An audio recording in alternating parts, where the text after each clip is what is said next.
Okay, we're going straight back into it. Welcome back.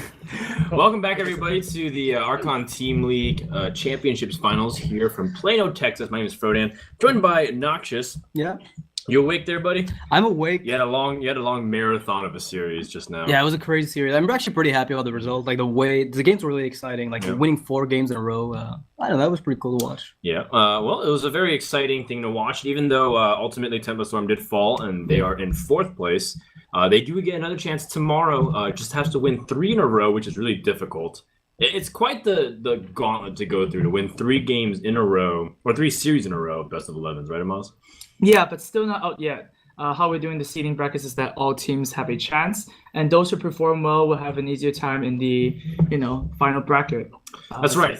So we currently have the quarterfinal decided, which is Tempo Storm versus whoever loses this match. The winner of this match goes directly to semifinals, guaranteeing themselves at least top 3, which means they have $30,000 in the bank. Yeah. From Amaz's bank.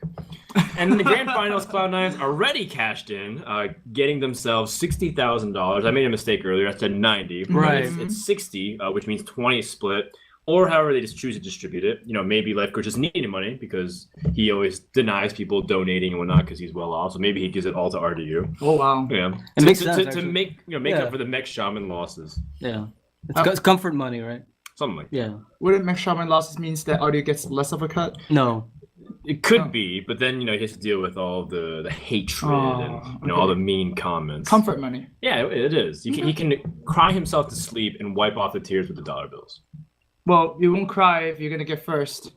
Everyone can still get first. This is like the very wild thing. The only thing that's set in stone is that Cloud9 is at least second.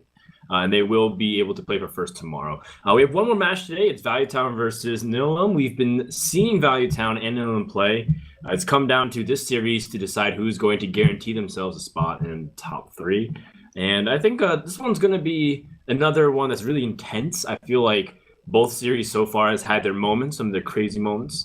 I think we look at the Dog versus Strife Crow from the first series, and then we saw Hyped versus...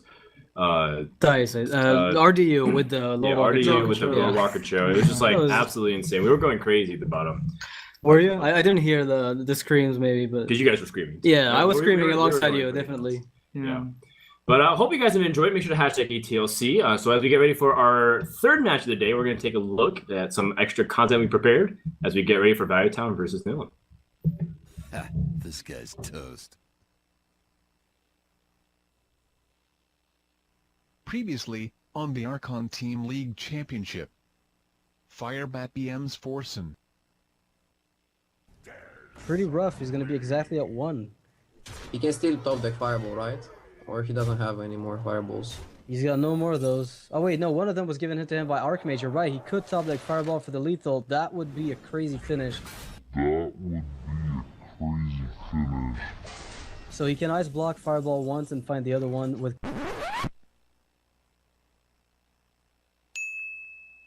card draw, and he finds it off the top.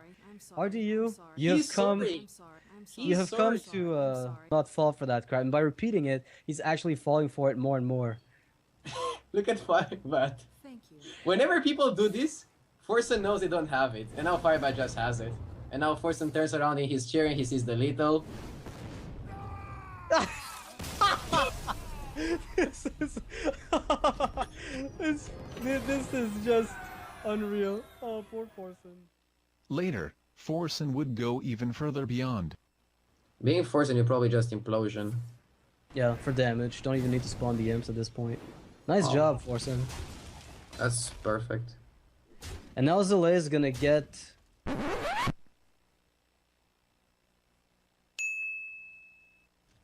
the Patron Wet Dream. The problem is, he might not have enough room to spawn. We can dream. Now he doesn't know what to kill. Don't you? What? You first... Forsen's out, he called his mom. He's like, Mom, I did it! I did it! Mom, I did it! I did it! You got your dad, he's got his mom, he's calling her, he's telling him, I did it, we're gonna move through to the possibility of a chance at this. And now he's gonna BM like Firebat BM'd him, but he doesn't realize Zalay is actually not Firebat. I'm sorry, Forsen, that's the wrong person. Okay, Forsen. Attack the Yin Yang boss into something, come on. Like, he can misclick. He can lose internet connection. Other than that, wow, he's And then really the enjoying rope this. hits. The rope hits. Like, He's like a computer serial. lag. He's like a Computer serial lag. killer with his victim. He plays with it. I think all Hearthstone players are a bit like that. Like serial killers with their victims. Forsen takes the game, doesn't misplay at the very end there, which is very good. That was a very technical play right there with the perfect APM. All right, well, that was quite the trip down memory lane. I actually didn't catch the end. I remember watching the game between him and FireEye, but I didn't actually see the final ending of it. But I heard about it through the social medias. That's some poetic justice. Yeah. You know, no offense to your guys and Archon. I think it was more a friendly banter, but in the end, I love that kind of stuff personally. Yeah, that was just Hearthstone can be fun, and that's one of the ways it can be fun. BM, more B. Basically, what we're looking for in Hearthstone is more BM, right? That's pretty much it. Just Team rivalry. How about this? Less veiling of the emotions, just for the sake of being really intense as a competition. A lot of people are like, I don't want to tell information based off any reactions. They try to keep stone face. And to be honest, sometimes some players take it very seriously. But then there's players who show their honest emotion on their sleeves. That's why they love guys like Kid Blue. That's why they love Life Coach. They're very expressive and emotive. It's very fun. Yeah. So here I have to ask, do you just coin Wild Growth and get a shade down on turn 2, or do you use up the Innervate to get the shade as big as possible? Is that +1/+1 gonna matter basically? Oh no, coin Wild Grove is actually really good here. You play Shade, and then whatever you draw, you should probably be able to play with the Innervate, right? If you Innervate Shade, then if you draw like a 5-drop, your hand might get clunky and whatnot. So yeah, coin Wild Grove Shade is still the classic move. I think the most important thing to consider is that you don't really benefit too much off of getting the additional 1/1 on the shade through the Innervate compared to the tempo gain that you can gain from picking up a 5-drop. And most likely, what the Innervate gives you in the future is flexibility to play whatever you draw, which is something that's going to be really important because Druid wants to be playing something every turn. Yeah, I mean, it's one of the matchups where a lot of people sometimes say Druid is favored. I haven't found that they're, heavily favored, but a start like this is probably one of the ways you are. Like, if you're picking up a Shredder or something as boring as like Sylvanas or Emperor Thorson, let's say, as a 6-drop, would also work out. Okay, well, already, a couple of awkward decisions here. You want the Acolyte of Pain to draw cards more than once, otherwise it feels like a worse loot order. Right. But in a lot of cases, you don't want your opponent, or you as a Druid player don't want to reveal your shade very early just so it gets chopped down by a Fiery War Axe. So both players are already kind of playing a game of chicken. It's like, well, do you have the Keeper? And if you don't have the Keeper, will you reveal your shade? Otherwise, I'm going to draw multiple cards. Yeah, and if you play the Keeper, it dies to Fiery War Axe and the Acolyte. So, Amos, what would you say? You played a lot of Druid. What's the higher priority? Is it denying the warrior card draw, or is it making sure that you have a big threat like the Shade? Yeah, it really depends on your hand. If your hand is as clunky as Tygus right now, then you probably need to try and get some board control. And then, you probably have to use the Force sometime to clear, just because you can't rely on top decking too much. So I like the reveal on Shade here. And because now, with the Darnassus Aspirant, it's not like Dog can kill both of these creatures at the same time. So I like this. Or so you think. I don't really think he's... I mean, he's got the Slam. But that does mean he can't play the Gnomish Inventor. And it's like you said, you want to prioritize killing both the Shade and the Darnassus Aspirant. And that's going to take a priority again. It's actually very clean here. He gets to play. If he plays the Cruel Taskmaster, I think there might have been a lack of a card draw. Because he could have slammed the Darnassus and killed it with a Cruel Task, and then killed the Shade with the Axe. But maybe the 1/1 dead is more meaningful. It's also very much of a tempo game. Right. When you play Patron versus Druid, and if Druid has nothing, you have all the time in the world to draw your cards anyways. The only way you kind of lose as a Patron warrior is that Druids have like one threat, and every time you remove something, he plays another, and then the combo just finishes you off, right? But if you're one step ahead in a tempo game, then that wouldn't be the case. And the hand from Tai is actually not very board. I mean, tempo centric, right? Like there's no tempo there to be found. It's mostly just removal if something hits. Yeah, it's true. I'm looking at this turn right now for Tice, and I just see that there's really nothing to do that's significant. There's no point of using any of his spells. So instead, he can opt to take some time, make Dog believe that perhaps there's some awkward turn that he doesn't want to do. Because if you just pass immediately, I think it's too telling of what kind of hand you have. But now you're put in a spot where, you know, you just let the patron warrior do anything they like. And, yeah, it's just, wow. That's even just terrible. Yeah, this might be the first time that I see Thais draw badly. Like, he seems to have always gotten the better end of the stick as far as when he plays Druid, but now this is just... this is exactly what you don't want to have, basically. He has a better poker hand, though. Oh, if wow. you're a match of 5 card for 5 card. Yeah. So Pair of sixes and this zeros. is where he raises. Right? Yeah, but it is Ghoul into Frothing and Patron like the beginning of the straight. Yeah, I think so. I imagine it would be, right? That would be a combo. Yeah, maybe folding here is also a good option. Folding, just calling it next hand. Yeah. That would be good. If you had to play with this hand, though, it's not worth tossing that Force of Nature, I feel like, just because... You might get double combo. I mean, you could theoretically get Savage Warrior, go for combo, and then do it again. And the Warrior, you know, could true. almost Yeah. die. I mean, at a certain stage, it just becomes really hard to use both these Force of Natures, Yeah. but if you use them for direct damage, that is a possibility. It's still not... I mean, with the double shield block that we see in Dog's hand, I think he feels way comfortable. So I feel like Dog is already on to Tice. He says he either has 7 drops that he can't play yet, or he has a bunch of spells that are situational, such as Savage Roar, Force of Natures, and maybe another Innervate or something. Yeah. So what happens if Dr. Boom? Is that a consideration, right? Like, if turn 7 hits, what do you do against Dr. Boom? Well, you can't do anything, but the point is, like, if you play a minion here, like if you play a lot of minions here, then Taj playing a 7-drop means that he can't clear the minions. Right. Wow. So playing minions is actually like really good there. Well, that's a pretty good card draw for Excellent. Dice. It couldn't have been better than this, I think. Even Dr. Boom would have been somewhat weaker because Dog actually has a removal for it, right? You can use the Ghoul with the to get some damage on the Frothing and use the Axe to finish off Boom. He will have an opportunity to use the Innervate as well. If he picks a 4-drop, he could make a case of dropping like Shredder or something else too. I don't know. Yeah, I guess. Oh wow, looking for the I wasn't clear anticipating instead. this. He's probably very afraid of this. He doesn't trust the Frothing because if you play the Ancient of Lore, then you leave the Frothing Berserker to its own devices, and there's a lot of room for disaster with an unstable Ghoul already out. Yeah. This is how much he respects the Patron Warrior. I mean, why wouldn't you? Like, you have no tell on what his hand is. All you know is yours is not going to go anywhere if this Frothing stays. So... Also, on the backside, you can get punished very heavily if the Ancient of Lore for some reason goes down to an execute, or he already has a weapon, so he knows that he gets challenged immediately. Wait, it just dies to the Ghoul in the war. Yeah, War Axe and the Yeah. Ghoul together just kill it, and Frothing then grows. But wouldn't you Pretty big. use... I guess he doesn't want to take that damage at all then, because he says rather than wait for that, then I'm just going to go with the Ancient of Lore afterwards. And he's rewarded, because there's not anything on the board right now, and even though Slam and the War Axe does take it, it's absorbing some of his mana and reducing some of the plays that Dog can make. Well, there's the combo, but Dog is very, very high health. Just needs Despite. Yeah, On do you, some do you Morrowind set it off activators? now? I mean, you'd have to override the War Axe. I think that can only make sense, right?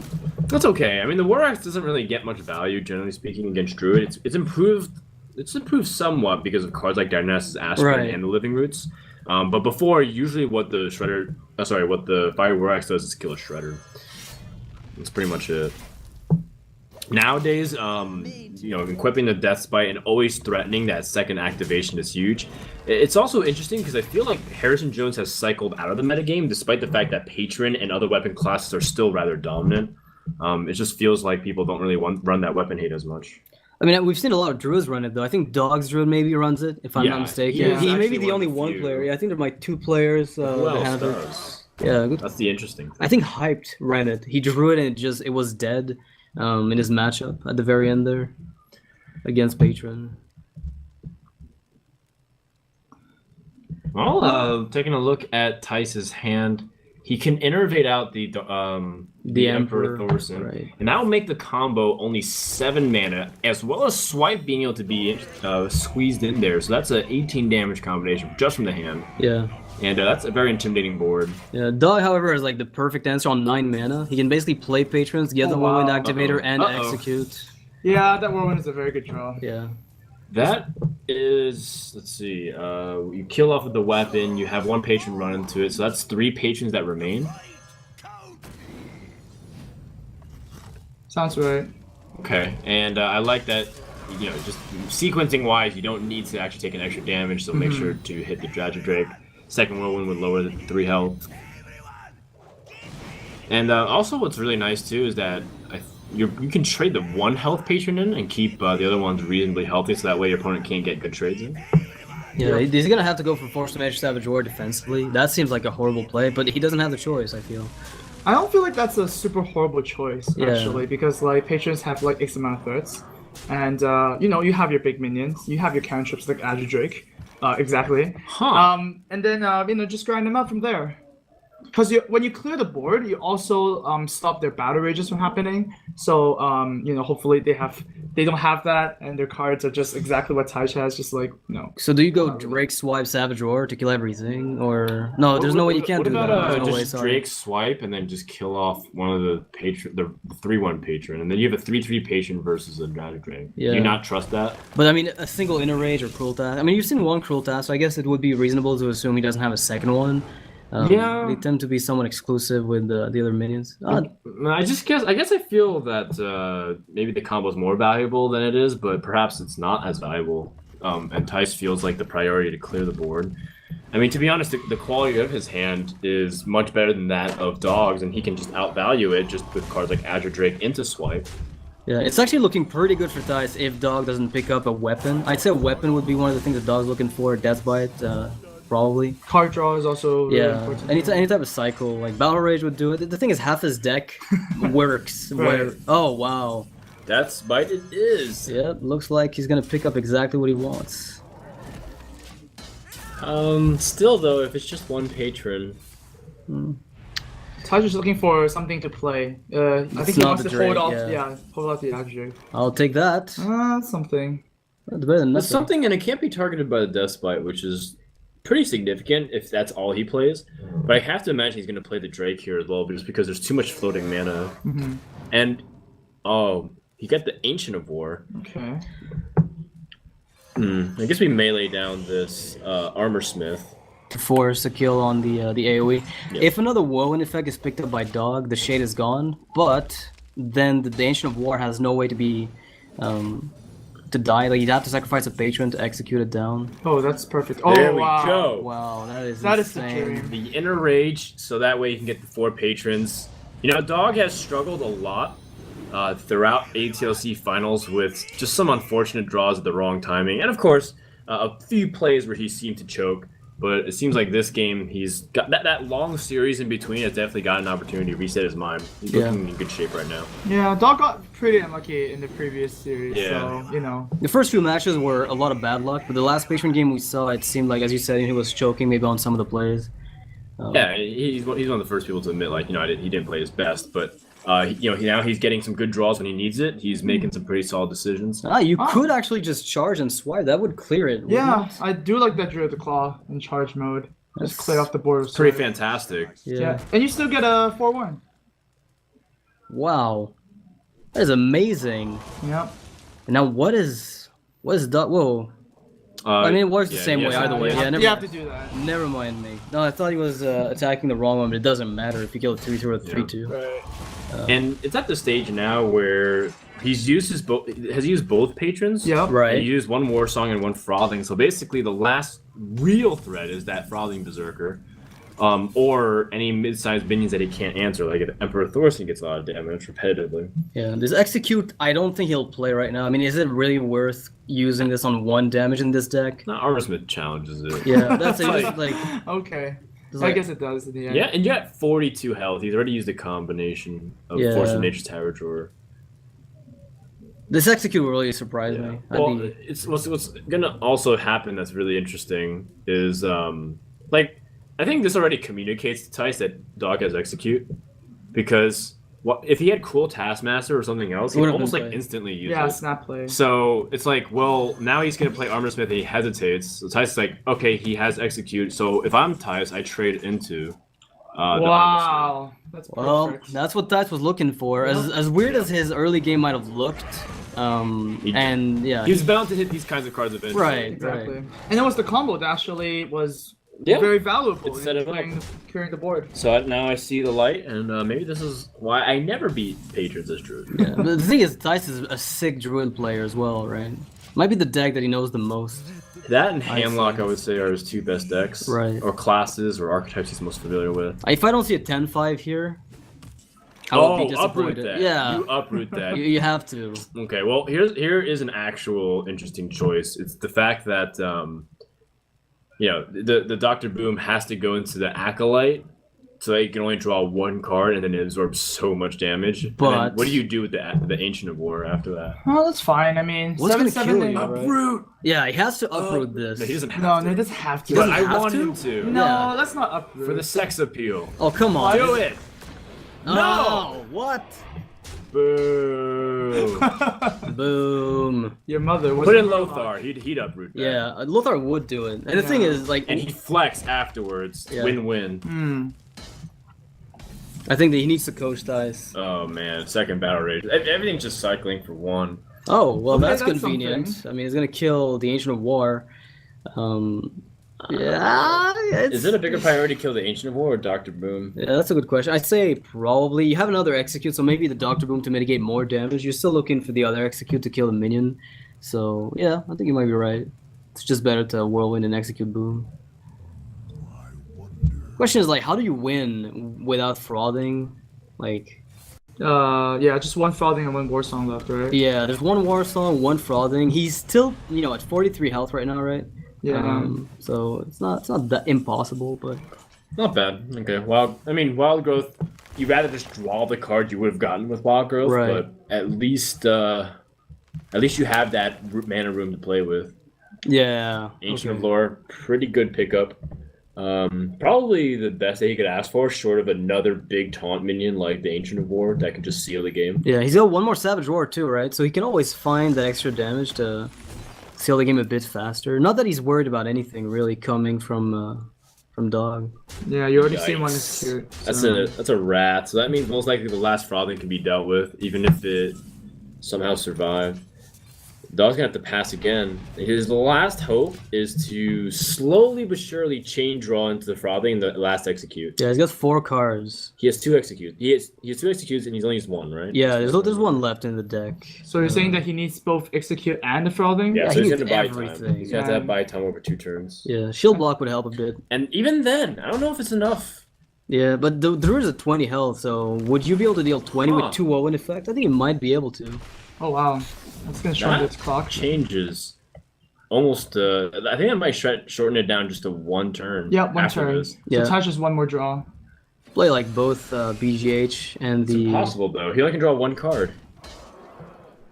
Yeah, no more battle rages There's no too. more battle rages. You're right. He only can chain draw off of his existing one to draw 1 more. Yeah, Shield Block. No, he's already used up 2 Shield Blocks, that's right, earlier on, so he's Yeah. got nothing left. A Slam, maybe? I think there might be another Slam. He just needed Aw. 1 more. One more draw. card. One more One more card. card. I mean, he's gonna pass it to his opponent, but he recognizes that there's a high chance he just dies anyways. There's 15 damage represented on board, and if the opponent has 1 Savage War, it'd be 25, That's exact which is lethal. exactly what he has. And do you play the Ghoul, or do you think you're still dead? I can understand why he keeps it. He says my opponent has to be really unlucky, and I have to get somewhat lucky in order to win this game. And I like how we just eyeball this and say it's lethal. Yeah, he knows he's dead. Like, Dog and Dice are the 2 players who've played a lot of Druids. 1 damage over lethal, if he hero powers. Oh wow. Frodan, good at math. Actually, not just good at math, but Really? I am good at taking credit for people's work. So it looks like, well, you're pretty good at Jeoparino, though. Like, you said you were gonna be absolutely terrible, but honestly, I think Yeah, you blew... I was just decisively mediocre. Yeah. What? No, I that's disagree. that's actually kind of how most of my dates go as well. I warned him like it's probably not going to be good, but ends up being Okay. average. I actually did a lot worse too because the points weren't actually there were some of the values because we went super fast. I actually got 3rd place. Believe it or not. Oh. Oh. Yeah, I did. That's Well, even all worse. right. It's the not so big secret that's out there. So ATLC is amazing, and Dyson... Very my short thoughts and are talking. concise. Yeah. I like this guy. Yeah. Brad? Brad, Thank you. MCC 80. Yep. You're epic, dude. Now, looking at the next coming match here, we have Whoa. Druid already gone, which Right. is pretty important just because Druid, even though it does have a decent win rate against stuff, I'm always fearful for it. When there's like Zoo out there, and there's like the Dragon Priest, which has done much better against Druid Right. recently, and it just feels like even though Druid is not the weakest class by any means, it's always one of those variables that can just suddenly drop 3 games for you, and then you're in a big pickle. Yeah, Mhm. I'm always interested to see how Druid performs. I wonder if the next phase of Druid, so to speak, is going to be this Nimsh Druid. A lot of people call it that. That Nimsh actually popularized a bit with the Living Roots and the Druids of the Saber. Is that where Druid is headed? Strife Crow played that and is doing amazing. Oh man, I heard that list cuts Ancient Floor. Yeah, Yeah, it does. it does. It's all in very Crazy. fast. It's crazily Yeah. fast all in. Such a good card, and it's kind of like another Zoo at that point, right? Yeah. Well, it's very fast. Think of it more as like hybrid hunter-ish. It's like what you do is you have defensive tools if you want to use it, but like for example the taunt mode of stuff, or you can use removal spells defensively. But the whole point is to be very aggressive in buffs and chargers and always threaten Right. Savage Roar. Yeah. And originally a few of us at Tempest were like thinking of this like token druid-esque things when TGT first came out, but we couldn't really figure out a strong list that was consistent because we kept things like Ancient of Lore, Yeah. but it always made draws very awkward, similar to how Zoo has Mal'Ganis And and it Void does Caller. And it's like you have that in your opening hand, you're like, oh, I don't actually have anything to play for the first Yeah. 4 turns. Hmm. So it makes a lot of sense when you think of it that way, and it's really cool that Strifeco was brave enough to bring it to the finals. Yeah, it's really Living Roots making all these Druid deck lists viable, I think. Absolutely. It's like a big winner. But there's none of them, right? These two players are playing typical mid-range. I mean, Dog Right. might decide not to get benched again. Do you like the dog food that you? That Oh, you gave last man. time? That was, Yeah. that was humiliating. but- Oh, Yeah, that was actually Newberry. Newberry just Oh, did man. that. I was like, yeah, you just film on the bench. Very cool. And then that kind of happened, which is okay, I guess. Very cool. All right, good. RDU Shaman's coming out. Let's see if it does as well. I was Oh. kind of scared about this because I feel like Shaman doesn't have a very good timing. The later you save it, the easier you have a chance to corner it. So you feel obligated to just kind of throw it out there. Yeah. But every time it feels tossed out in the early stages, the Shaman has floundered, significantly because it's losing to decks that are just like solid, like Zoo or Hunter. Yeah. It's like you're not going to beat these decks. Like Zoo is so good at board control, and Shaman needs one thing early game, which is board presence. Exactly. Well, based on the history of ATLC in the online qualifiers, it was Kibler who just steamrolled everybody with the Shaman first pick. And it worked out really well for him. It's just that after TGT came out, it might not be the best deck now that you have your Secrets Paladin and your aspirants with Druid. Yeah, getting the It's like, early yeah. board is just not. It doesn't feel realistic anymore. Yeah, and like Chris said, right? Already played 6 games of Mech Shaman. There were 12 lava bursts that were drawn. Yeah. It very, very feels early. that way. Yeah. The trends seem to be in the very beginning of ATLC that handlock was very popular. You want to have handlock to, give you some stability against Patron. It's also pretty decent against some other classes if people brought Rogue, for example. And then the Mech Shaman would kind of slide in there as a weird like rock, paper, scissors thing, which loses to other decks, but it kills the handlock. However, handlock, no one brought handlock Yeah. at all so far. Wait, actually, no one brought Freeze Mage either. No Right? one Either, brought yeah. Freeze Mage at Wow, all so that is far. really cool. And these decks that Mech Shaman's supposed to kill, that takes their time drawing cards and being defensive, Shaman's supposed to be able to pounce on that, and there are no decks like it. So that's why Shaman looks way worse than it might actually be. And it's a little unfair to peg it on RDU and be like, oh yeah, like RDU, why would you do that? Yeah. If you Like, expect Shaman something did different. much better because the metagame was Right. different. Yeah, I think it's interesting because it's all about seizing the early game tempo, and they've only got so many ways to do it. It's all about the god draw, pretty much. Unlike Zoo, which can just tap into answers, I guess. RDU has a pretty good opening hand. Yeah, I'm liking this hand from RDU though. If anything can take out Zoo, the Power Maze gives them the early board control. And yeah, the Ignore is pretty tough to remove unless you pick up an Owl, which I think Trump runs an Owl in his Yes. Zoo, if Yes, I'm he not does. mistaken. Yeah. I wonder what Trump keeps. Against Mech Shaman, I mean, you could keep. You're really looking for that 2-drop, right? Yeah, Sea Giant Defender. You could throw everything actually besides Voidwalker. You're likely to Right. find what you want. It's yeah. Yeah, I think Void Caller, sorry. the cards that like really punish Mech Shaman the most are things like combinations that seize the board tempo, like Yeah. Power Overwhelming on the Egg with the Void Terror, or even like Implosion. Like that by itself can Wow. single-handedly really ruin a shaman's day. Well, speaking of Ruin a Shaman's Day, Oh, that is Crumb's the about to dream do hand. just that. That is like the best opening. Oh man. This is literally from strong board tempo to defending it while using buffs to get advantageous trades. That has a zoo. This is like a zoo's wet dream. This is like 2013 Hearthstone. Yeah. Man. Yeah, I remember this from a long time ago. It hasn't changed really. Like this opener is pretty much classic. Yeah, Yeah. Trump is rock hard right now. Like this is exactly the type of thing that gets him going. Ardu just gets. I heard that. That was Yeah. okay. Dude, Ardu is just like. Oh, I said that. Every time Mech Shaman, every time he plays Mech Shaman, it's like he's been put in these situations where he doesn't know I what to feel do. like he's basically gone through the entire spectrum of emotions. Yeah. He did hit that happiness at one point, but he needs to do it again. Because remember, if you win this match, it's a pretty big, significant lead. Shaman's out of the Yeah. way. You got Druid as well out of the way. I think he can still do it though because the power race on turn 4 with 2 mechs is also very strong. There's a good chance he's able to at least buff up the Annoyatron and possibly keep it. Yep. And then with Zapomatic on the back end, pick up a Flame Tongue or just a good 4-drop. Yeah, but like even cards like Defender of Argus can be so big, Right. Because it really complicates the board, and we haven't seen cards like Tuskar Totemic make a huge impact either. So RDU is going to need some help here. Yeah. Well, I'm liking the Earth Shock. That's going to simplify dealing with Defender because one of the minions can probably die to the Power Maze. The other one might just get Earth True. Shocked. So Urshak will be huge. yeah, definitely. I think just timing it properly is the key here. Wow, that's going to give him a good opportunity to use it though. Well, I feel like this is an Annoyatron opportunity to get buffed. I think it's a little too optimistic. Well, maybe you can buff the Zapomatic and hide it behind the Annoyatron. Yeah, but then again, But the I feel Power like it's a little Overwhelming. optimistic. Yeah, Power Overwhelming would punish you severely. Yeah. No, what do you think? actually, I think you buff the Whirling because you want to dodge the Implosion. right? Implosion. All right. Yeah, that's really the only issue here. That's a great point. Just bait him into believing he can Implosion Divine Shield. Because when you Implosion Divine Shield, you get 0. You know, Every time. once every week. I've learned I that. do that. Everybody Once did that every I once. week. learned that in the first week of GVG, and it was Yeah. very embarrassing. That's right. Yeah. That's right. Can he even go through? No. Well, Actually. Argus is pretty nice here, Yeah. but then Earthshock is gonna be insane on this egg, like you guys said. Exactly. It's just gonna It's be the awesome. punish. And the Tuskar Totemic is also putting a little bit of pressure depending. Oh my Whoa! god! RDU could just Tuskar pick up a spell damage totem and just seal this game. So obviously, Yes. yeah, just play Totemic How and get a about- spell yeah. power. Yeah. The Tuskar Totemic gets the spell power totem. That would Then be you really Earthshock sick. twice. Yeah, easy life.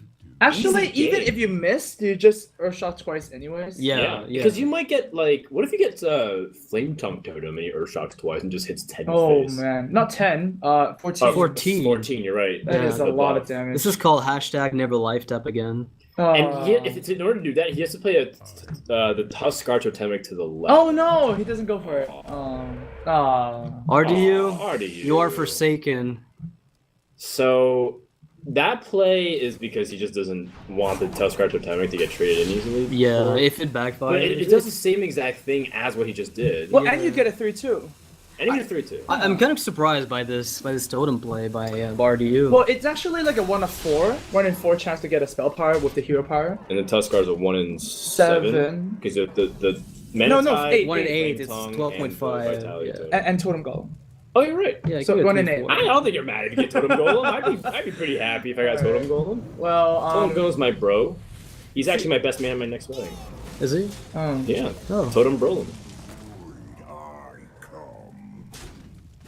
All right.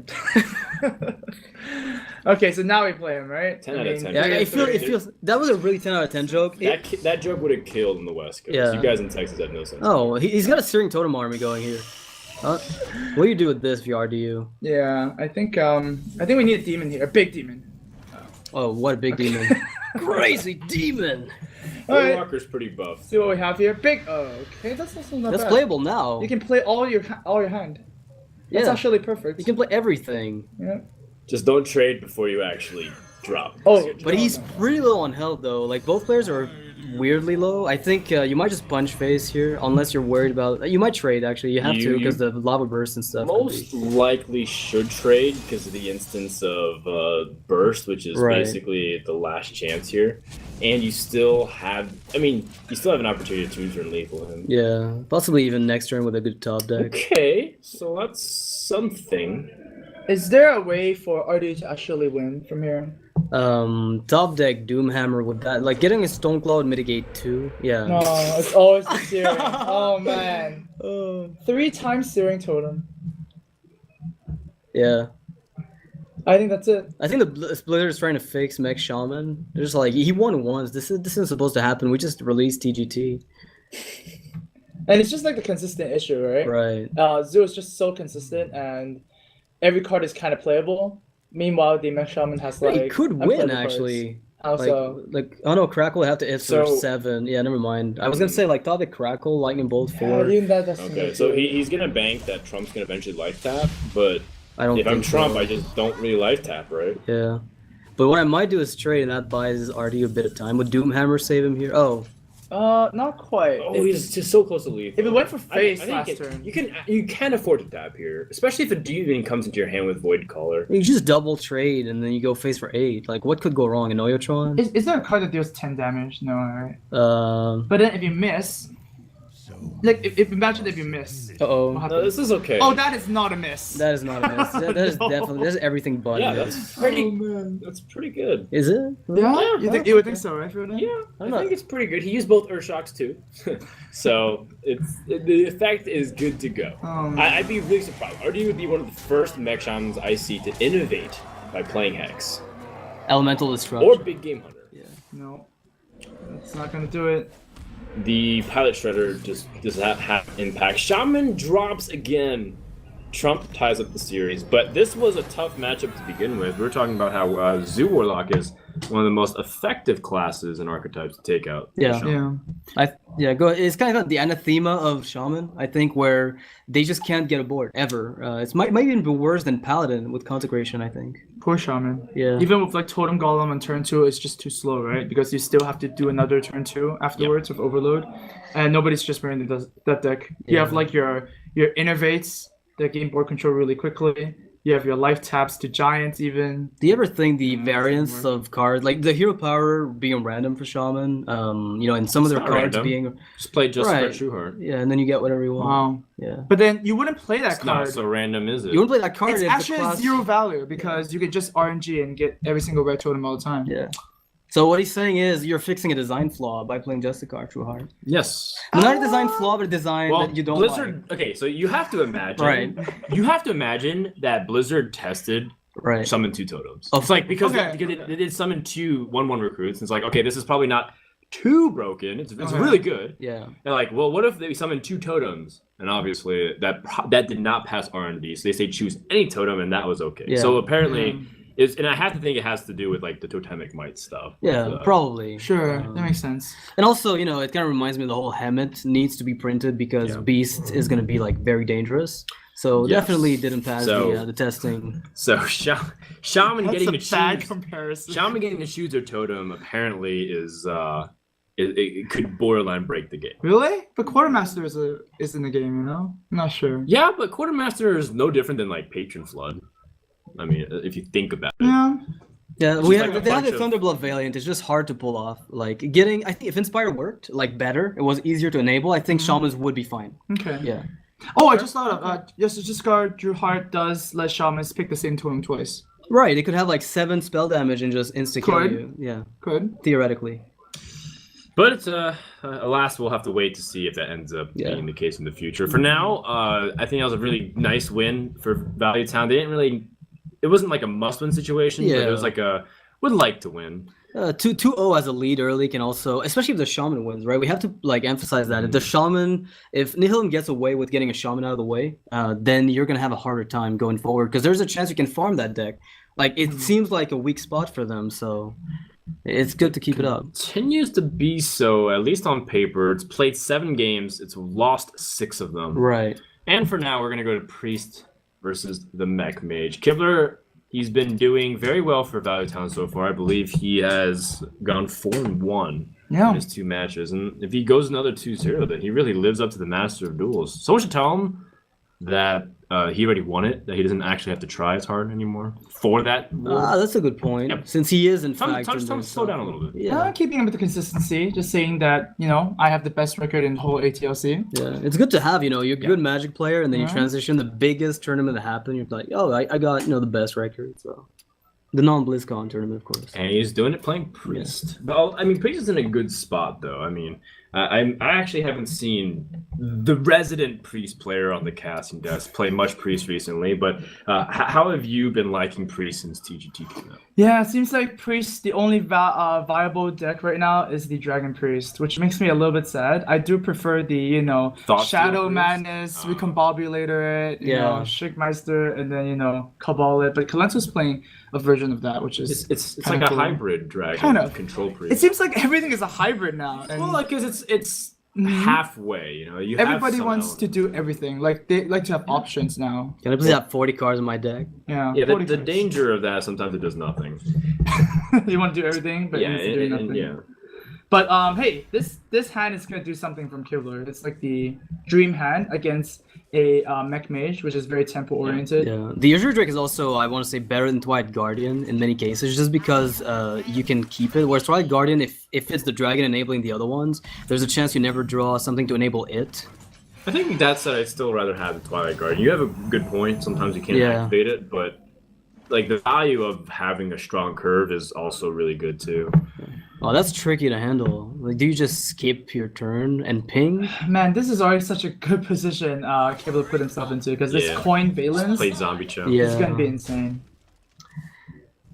Well, there's no real good answer coming from... Wow. That couldn't get better. That just couldn't get much better. I can understand why. Because you don't want the Mech Warper to survive. Right. Never. Yeah, And- the Shredder comes out. What do you do, right? Shredder comes out. You could Vela Chosen then. Yeah, right? or just like you lose your chance to kill it. If he plays a Noyotron, you can't really get past it. Oh my Then God. He's gonna be getting those reduction costs. Yeah. Feed the whelp. This is kind of Yeah. sacrificial Tinkertown.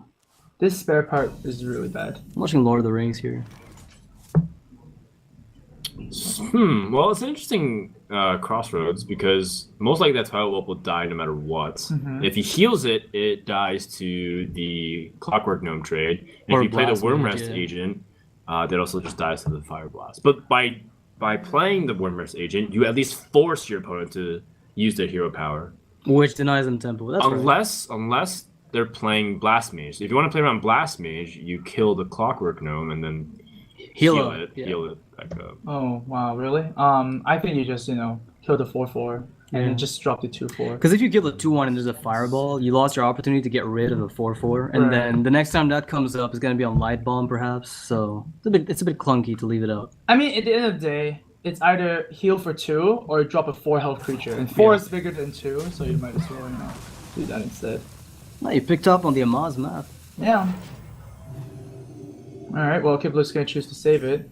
Yeah, so this is pretty good, generally speaking, if you force your opponent to ping.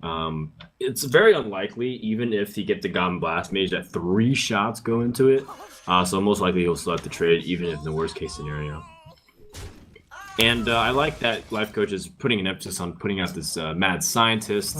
Yeah, these are the worst 2 spare parts to make Archmage work, so I don't think Life Coach is ever happy. I mean, in the case of a Blast Mage pickup, where you just bring it back up, that can be okay. Yeah, but... it's still very slow though. Yeah. And it's like bad for tempo if you want to use the 5/4. Oh, well, no one turn max. too slow. We're up to that point where Priest is going to drop a big minion every single turn, and the Mech Mage is going to fail to keep up with it. It looks like it. I mean, his best play on the board is the Blast Mage for tempo, but Spire Tank is what fills out the curve better, and you can use the Goblin Blast Mage next turn. Yeah, getting the Mirror Entity up also might help. If you're expecting, say, an Azure Drake, which is very frequent in that deck, or some another 4-drop. Dark Cultist, also possible. Like a lot of cards in the priest deck you'd like to get. Northshire is not one of them, of course, but Wow, double Northshire. Ooh. That's really, really good. yeah. Yeah, and he can kill it and then heal to draw the card. He had one already, so the second one's luxurious. Yeah. Do you play the Wormrest Agent instead of the second Northshire? Yeah, it looks like he does. Okay, it's gonna work out. Yeah, what I like about the Wormrest Agent too is just that it survives based off what your opponent will ping, and it just helps protect other cards a little bit better, like your Azure Drake, Yeah. or your Cabal Shadow Priest. And what you want to do as the priest is to continue to just control the board and draw the cards off the Northshire Cleric while you can. You're not in any danger of your opponent burning you out yet. And Blast Mage seems like the only play, but what's the follow-up, right? You can't play Archmage on an empty board. You could go for like Mirror Entity Snowchugger on the turn 7 with a ping. That's probably the only thing you can do. The play is to shoot Twilight Guardian 4 times. Oh, two. That could work out. I mean, you kill 2 minions instead of just the one. Yeah, you kill Northshire Cleric too. That ends up being pretty okay. I think you're very good, in fact. I think this is almost the best it could have been. Another hit somewhere else would have been better instead of the Guardian, but Yeah, I would assume that he wants to kill off the Twilight Guardian, excuse me, and then ping the Northshire Cleric, because playing the Snowchugger is right before turn 6, and we know what comes out on turn 6 with the Priest. well, that's a good answer. It's very decent, yes. Yeah, with But do you- Northshire attack heal as well afterwards. That sounds like a decent segue. But do you need to keep the Shadow or Death for Archmage? Because there's a chance Life Coach just drops it, right? Yeah, that's true. He'd have to Light Bomb afterwards. It's actually a to answer. higher likelihood he plays Dr. Boom on 7 than plays Archmage. Right, but right. then You're not have, expecting it. You have You light have, bomb. you have to Light deal with Bomb, them. so I think Exactly. so he might feel comfortable enough to just use Shadow or Death here. Yeah. You get a heal as well. Yeah, it's an extra card, plus you get to kill the 5/4. Clear the board. It's good sequencing. Make sure to do this first instead of Shadow or Death first. What would you draw would change your mind? Second Shadow Word Death. Oh. Right. So you use the top deck one instead. oh, And that's then you good. can trick your kill- opponent. Right, You trick your right. opponent to thinking that you don't have a second one. Right? Yeah, see, Right, that- but you that have makes to sense. wave in a thank you or sorry. Oh, yeah. So that way okay. you can really show that it's top deck. But that looks like a trick from Kibler. He looks like he's trying to trap you. You wouldn't fall for that. Now, people fall for traps all the time. Yeah, even from somebody who's like not Yeah. known for BM. Yeah. All right. Especially if you're not known for BM. Okay. You can actually pull out these tricks a little bit more. Okay. Well, I think you just try to get a good spare part. I think you know that Snowchugger will get stolen. You can't really deny that. But the Clockwork Gnome, maybe it gives you that stealth spare part that can keep the Antonius cloaked. Speaking of another death, what if you actually take the Clockwork? That would be actually a very good play. But no, Chugga I think is a little bit too insane. Yeah, the tempo that it can do, you can game if it freezes Dr. Boom, for example, or Yeah. something. Okay, are we collecting them all? Timer rewinders? Yeah, probably. I think if you get 3, it's a jackpot bonus, right? Yeah, and then you deal 30 damage to the opponent's face. Ah. Finicky Cloakfield could have helped actually, because then if you pick up a really cheap minion, I was it gonna would've helped say, a lot. like It in this would've case, it would have worked out because you go Archmage, Finicky Cloakfield into Cogmaster, into Time Rewinder, into Time Rewinder. Like that would have actually given you like an extra 2 fireballs that you otherwise would have never had. No, that's true.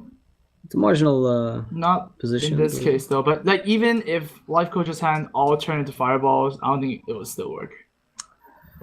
Yeah, I mean the priest would probably be able to beat It's a him pretty down. extreme thing, though. Like, if he had 5 fireballs, had to do 30 damage over the course of 3 turns. Yeah, the priest Oh, would yeah, probably yeah, be I able would, to I do would that. say he not had, bad. he had a chance. I would say Okay, it's a chance. okay. Okay. So yeah, we can see that if Antonius was actually coupled with a spare part of the stealth, that would have been pretty close. But it's not. Yeah, that's not the case. What we're saying is Kivler's in a great spot and Life Coach isn't. Okay. How do you even utilize this ping very effectively? It doesn't seem like it does very much because no. of all the odd number of health here, so you can't really ping past anything and then trade. Yeah, just rewind the dragon, I guess. Kibler's happy. It's not a finicky Cloakfield. Oh, I guess you can buff it up as well. Yeah. Why not? But it does get Shadow or Death, Yeah, it doesn't really change much. and that is going to be yet another card drawn. I mean, Kibler, once again, just in a very dominant position for the board. But this is supposed to be what happens. When Priest A few months ago, not a few months ago, maybe like half a year ago, when Mech Mage was still very prevalent, and people were like, "Oh yeah, like this is one of the best decks," and Priest sucks.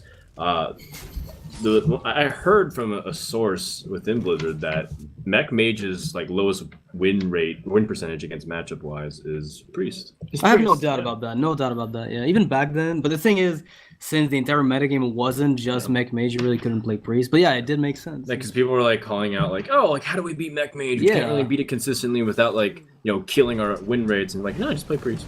Was it because Priest versus Mech Mage was only logged like 2 games? Could be the Kalento effect. I think. Okay. I think it also had to do with just like Mech Mage. You could always clear the board with Circle of Healings back in the day, Yeah. and Shadow Madness was pretty good against whatever they played. You just slapped at Sarah. I can imagine you wouldn't. You might wait just because. Almost anything here is board dominant. You've killed his Antonitis. There's 2 spare parts. You're going to be able to deal with Dr. Boom, and you have more cards. You have better. You have dragons. You have nice, sleek, gray, shiny hair.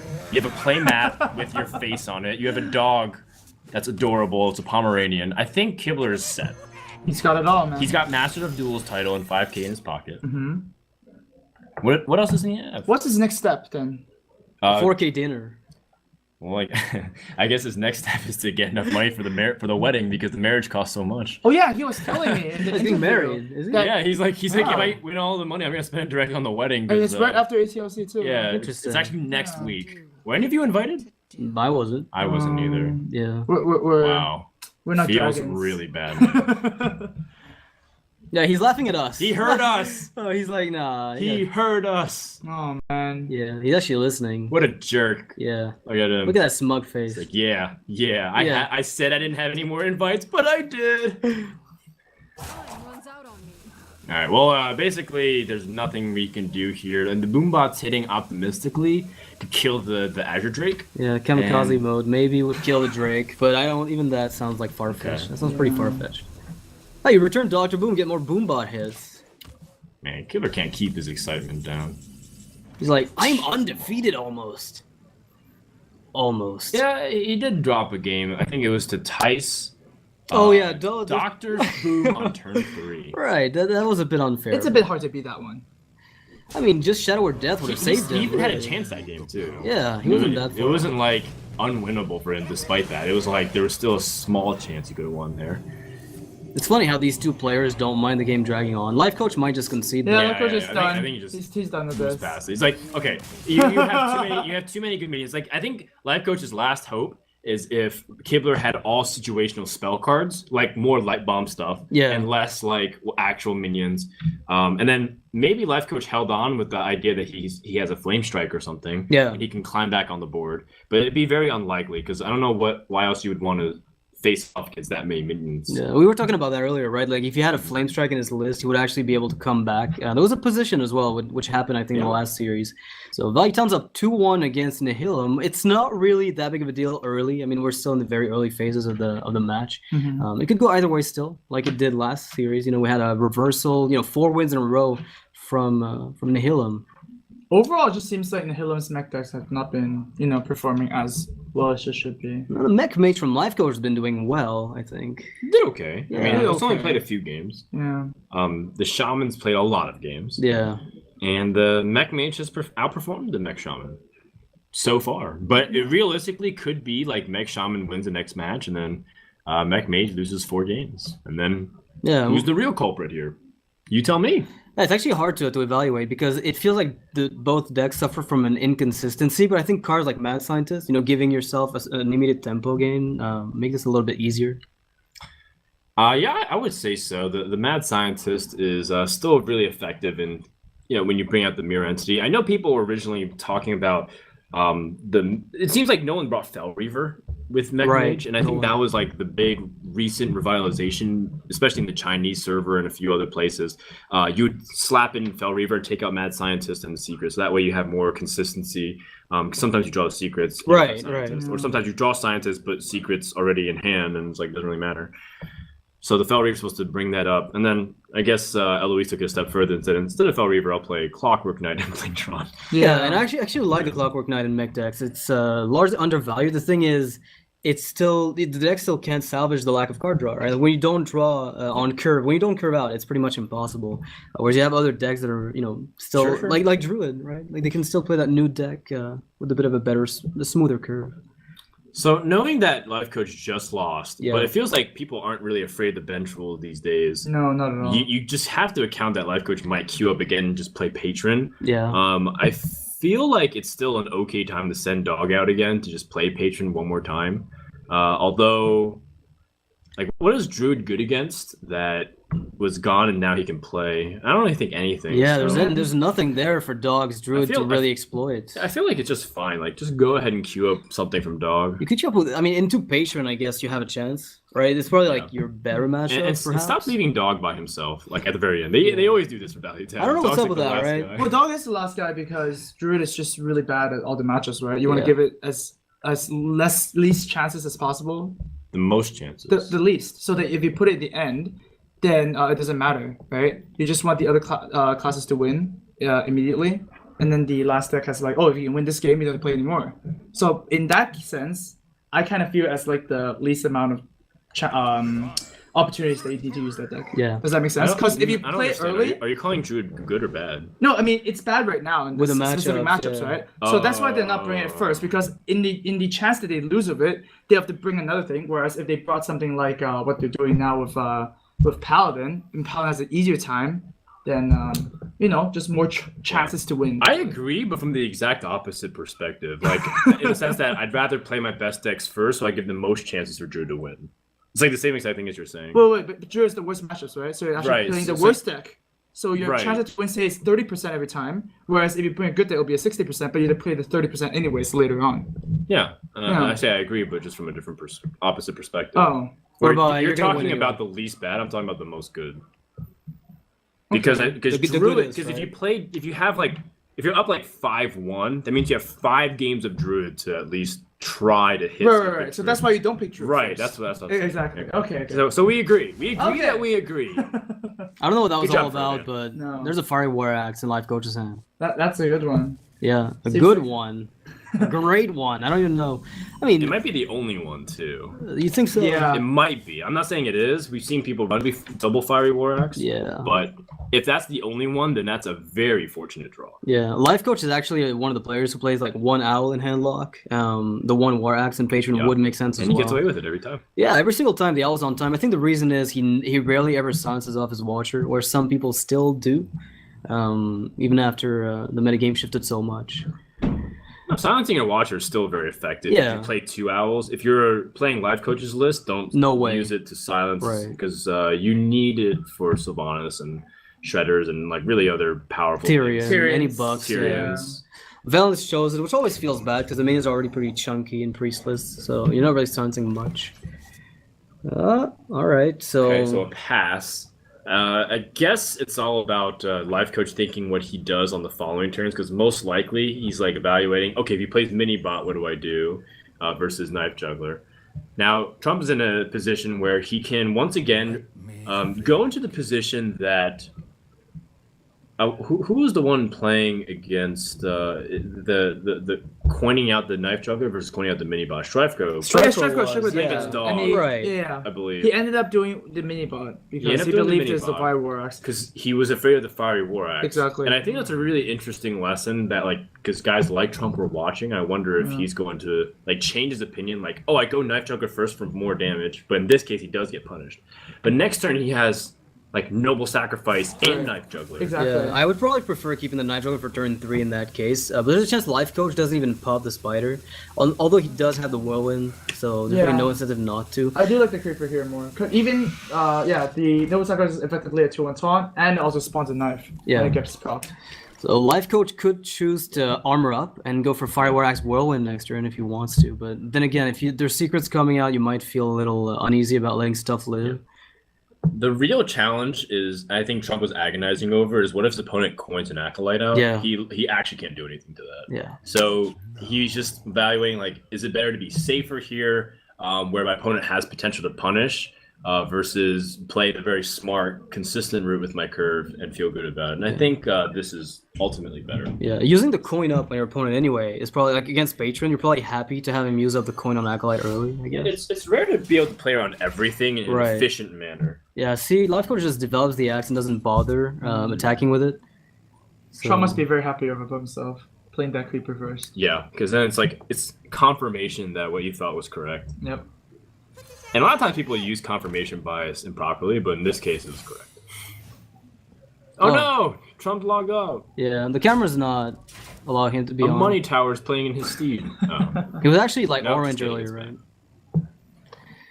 Alright, so Life Coach. I mean, the double whirlwind's going to come in really handy. Now you have to play around the secret, of course. So if you attack the juggler and it is, in fact, Avenge, then you're buffing the spider, and that just can't feel good. Avenge or Noble Sacrifice is problematic. Yeah, I mean, Noble Sac, at least it's not that bad. You get a second swing with the Fire War Axe. But the follow-ups worry you, right? Like a Shredder is always a problem in this deck. You know that it's curving up more mid-rangey. Even Divine Favor is almost scary. man. 1-drop plus Divine Favor just early could also work. This is already really hard to deal with. Yeah, the sheer amount of choices of what those secrets could be. And you know that Paladins, these kind of Paladin also just is willing to throw any kind of secret, so there is a significant chance that your opponent just played like Repentance. And Yeah, and like you play, What am I worried you can't even play Frauding into it. Yeah. That's the issue, right? Repentance is probably the least bad, right? I think you want your frauding to get Repentance. Yeah, because that way you can kill the juggler without an issue. But oh man.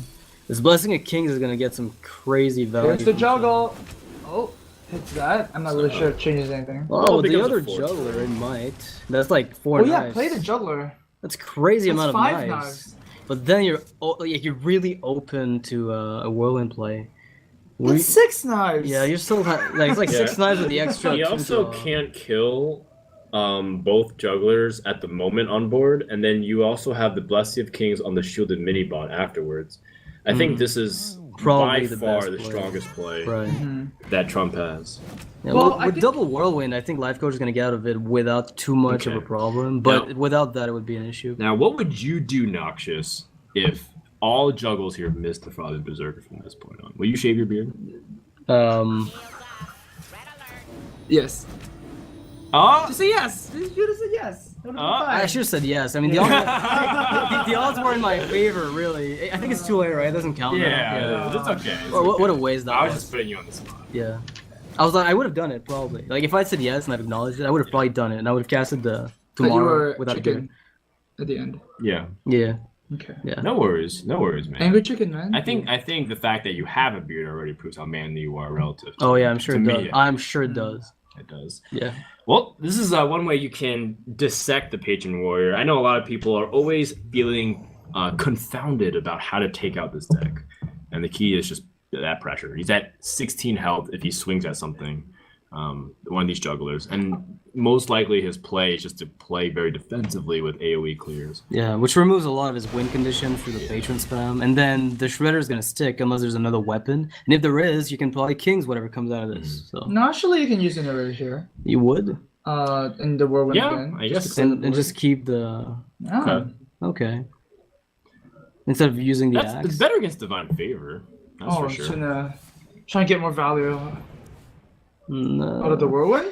Actually, Is he considering keeping it to get a card draw from the acolyte? yeah. It Without feels the a- draw acolyte, it's Yeah. pretty juicy to keep it. But how much damage are you looking at? You're looking at 8 damage plus 2 for every minion drop. I don't think so. I don't think you can realistically do this. It's too dangerous. I think you also again don't put yourself in a position to get punished by Divine Favor. Right. Just use some of these resources, and hopefully your opponent will have a weak turn, which he doesn't. Shredder is pretty good. Shredder's decent. Decent, yeah. You have a weird way of putting things. I like Shredder in this position. Does it get better in this Paladin deck? Yeah. Maybe Argent Squire with a Blessing of King? Because I mean, you do play like Redemption and stuff like that, right? Alright. The Frado is basically Divine Shield in that sense. You do want it to come back up. You could have and- actually done, yeah, you're right, the Yeah. Redemption with this. And you could also do something, funky with Avenge if you play it in the right order. Right. Yeah. Alright, so... A little bit of a weird turn for Life Coach. Are there really that many options? I mean, Acolyte in a Rage challenges the Shredder. You could still pick up a Fire War Axe if you play 2 to kill the Shredder, but... You're still taking the phase damage ultimately. Looks like he's gonna charge the Acolyte with Inner Rage, draw the card, and kill the Shredder at the same time. Okay. 2 card draws, not too bad. And then Zap-O-Matic comes out. Wow. Yeah. I think Just some another would little prefer- walker. Yeah, give us a Cho. I just want to see Another Cho. one? Yeah. Oh, he plays 2 axes. Alright. Yeah, 2 access for Life Coach. Okay. Another War Song. No, it's just scrubs. Yeah, and they're not gonna do much here because Trump has to decide. I guess you could still justify going for this, the Kings and King the War Song. Oh yeah, definitely. But like you're playing a Squire here, not really the biggest threat. There's very Oh, few cards that demand such a drastic response, but Warsong Commander is definitely. Yeah, playing a dude is fine.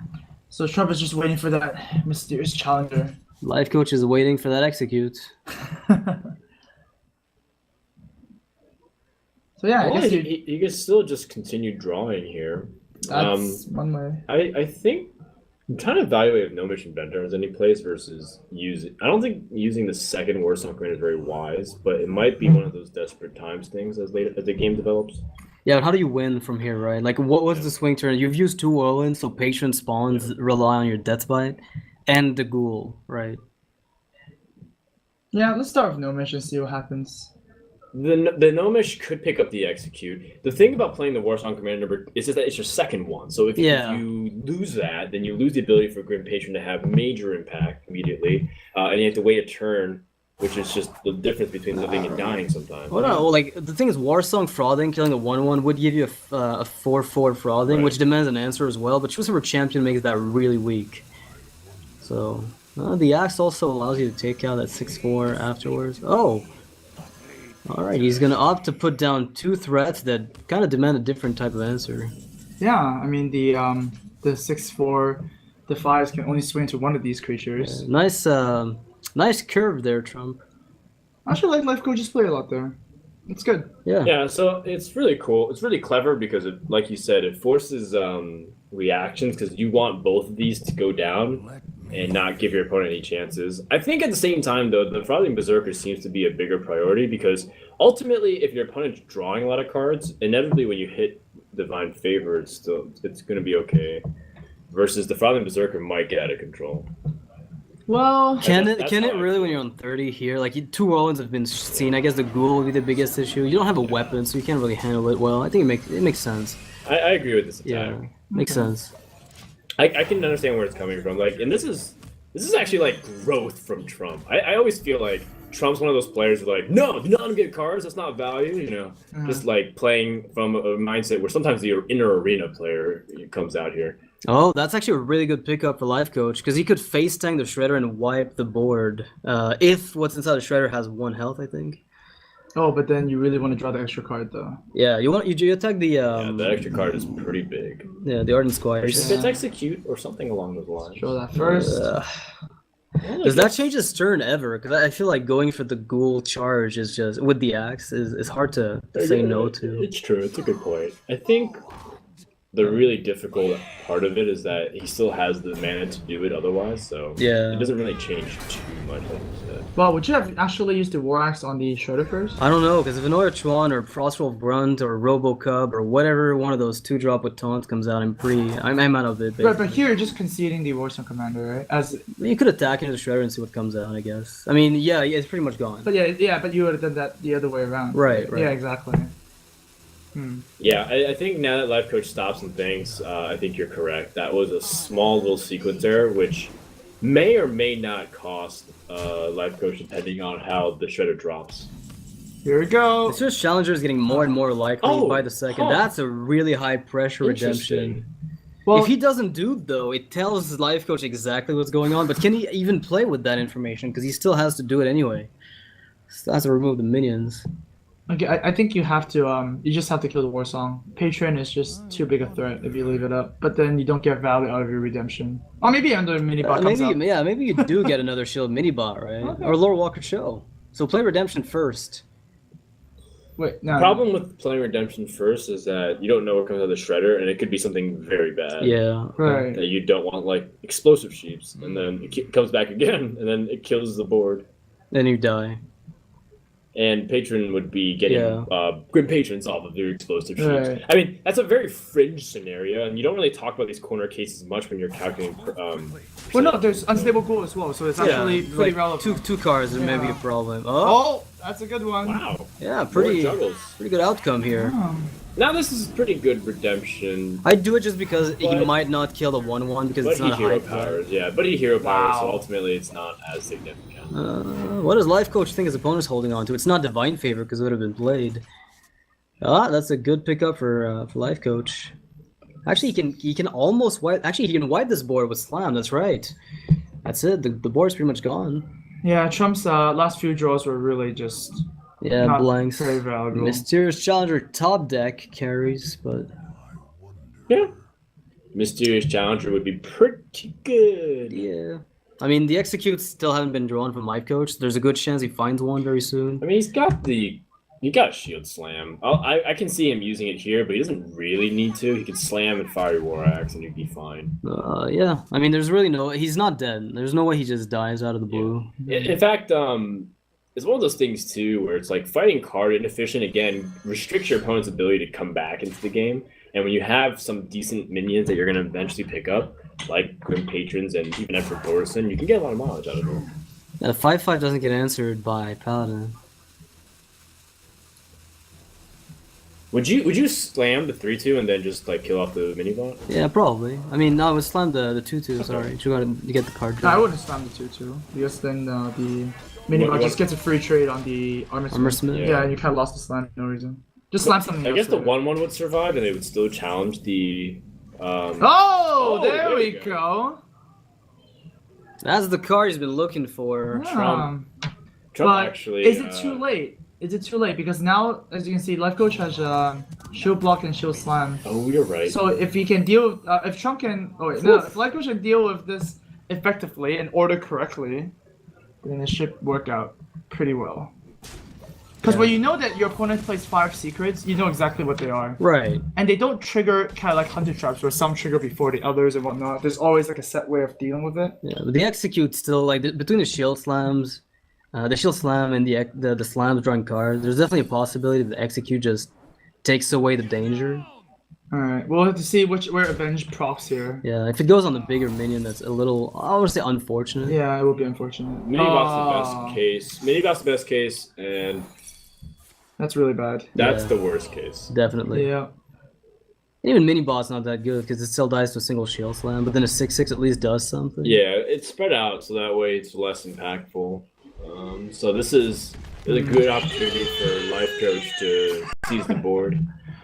Well, seems like Mysterious Challenger is, not too overpowered after all. No, I mean, if Patron can beat it, then I guess it's not OP, right? Takes an OP deck to beat one. Yeah. Ah, nice meme, guys. Nice meme. Nice Mei. I think the Grim Patron can't get played because it reduces the health to 1.